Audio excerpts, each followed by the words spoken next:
Well, it's inevitable. Every year, it's just a matter of time before the first wave of heat hits us here in the Central Valley of Northern California.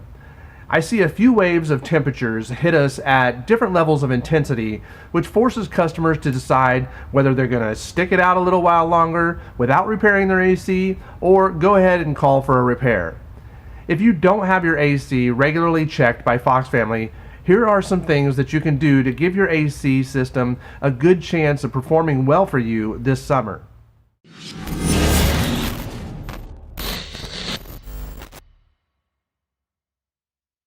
Check the batteries in your thermostat, change your air filters, clean your outdoor coil, cut back the shrubs from your AC, and look for a temperature split of 18 to 24 degrees.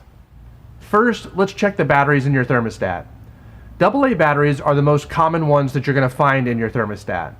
You can usually pull the front plastic cover off its base to see the batteries. If you haven't changed them in a year or two, go ahead and do that now.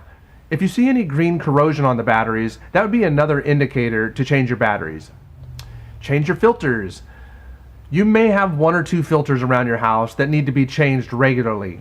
Doing this allows your system to take a big, deep breath in before breathing out to give you every bit of air that it's capable of giving you. Plus, if your filters aren't perfectly white, it's time to change them anyways. Nobody wants to breathe that brown stuff that gets caught in the filters anyways. Clean your AC coil. You may not know this, but your outdoor coil acts like a filter of sorts.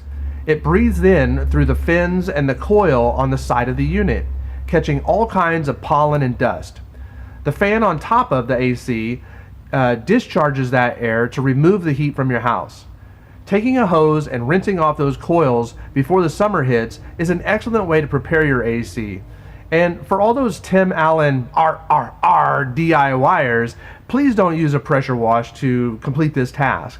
Those fins are pretty rigid and won't bend unless you apply a lot of pressure to them. You can bend them pretty easily by using your finger and pushing against it, so use less force than that. Remember, we're just trying to knock off the dust. Cut your shrubs back.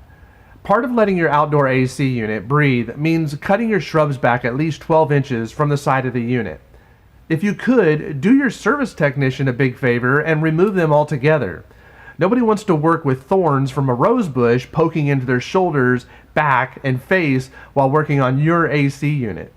If you must have them though, cutting your shrubs back allows the air to enter through the sides of your AC to be discharged through the top of it, which removes the heat from your house. Next, check your temperature split. If you have some sort of temperature measuring device like a meat thermometer, check the temperature difference between the air entering your system and the air coming out of your supply registers. If you know where your filter is that you change out every couple months, that's where you could take your first reading. The second reading you take is at one of the supply registers. A bedroom is fine for this. Subtract the second reading from the first one. What you're looking for is a difference between 18 and 24 degrees. If you're not seeing these types of numbers, it might be time to schedule a service call from Fox Family Heating and Air.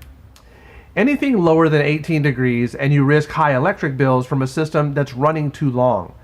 Anything higher than 24 degrees and you risk a system that could freeze up and stop blowing air altogether. All the condensation that naturally occurs at the indoor unit can freeze up. Then, when the AC shuts off, the ice rapidly melts, causing water damage to the system or causing damage to your floors or ceiling. You can do these 5 things to prepare your AC for the summer. They're pretty simple checks that you can do as a homeowner to give your AC system a good head start going into the summer. 2020 is going to be a hot one. If this is your first time watching our channel, please click subscribe down here in the bottom right. And if you click that little bell next to it, you'll be notified of all of our videos as they come out. Thanks so much for watching, and we'll see you on the next video. You're watching Fox Family Heating and Air. Don't forget to subscribe. And check out more of our videos by clicking on the right side of the screen.